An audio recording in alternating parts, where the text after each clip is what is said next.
How you guys doing? Thanks for tuning in. My name's Kevin O'Donnell. I'm with Kaiser University. I'm getting associates in sports medicine and fitness technology. What I'm going to be doing for you guys is walking you through the proper steps, the do's and the don'ts of the flat bench press. So first you want to start off with your 5 points of contact.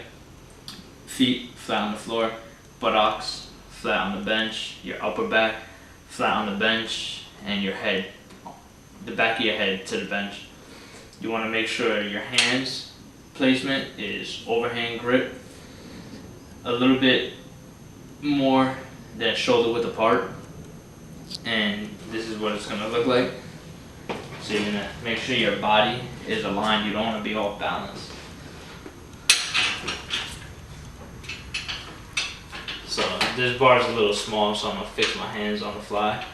So you want to make sure your eyes are directly underneath the bar, and when you lift up, you'll notice the bar is going to come up and you're going to have to move it out a little bit. So now I'm going to fix my hands on the fly. Alright, so from here, what you want to focus on is your elbows. You want to keep them as much in as possible. You don't want them to flare out. And when you bring the bar down, you want to bring it down to your sternum. You don't want to bring it down toward your neck or your face. So when you go down, I'm going to do a couple of reps for you guys. So it's going to look something like this. Down, up. So rack the bar. And that's how you want your bench press to look. So from there, you want to focus on breathing as well. You don't want to hold your breath because it's going to make it a lot harder. So you want to inhale on the way down and exhale as you push out.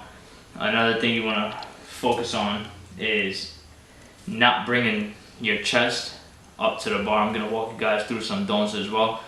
And don't let your feet leave the floor. The reason for this, the 5 points of contact, is the more points of contact that you have with the bench, the floor, and the bar is the more power that you have overall.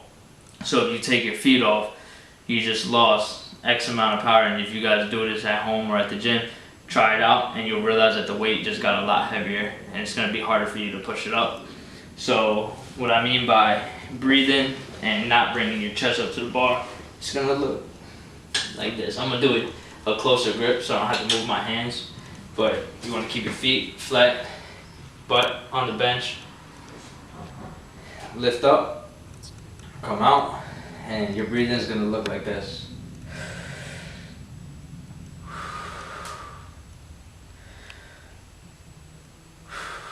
And then when I talk about not taking your feet off the floor, is you'll see people tend to go, they'll go like this, or they'll tap their feet when they're lifting the weight. They go thinking it's actually helping them, when in reality it's gonna hinder you the farther into the reps you go.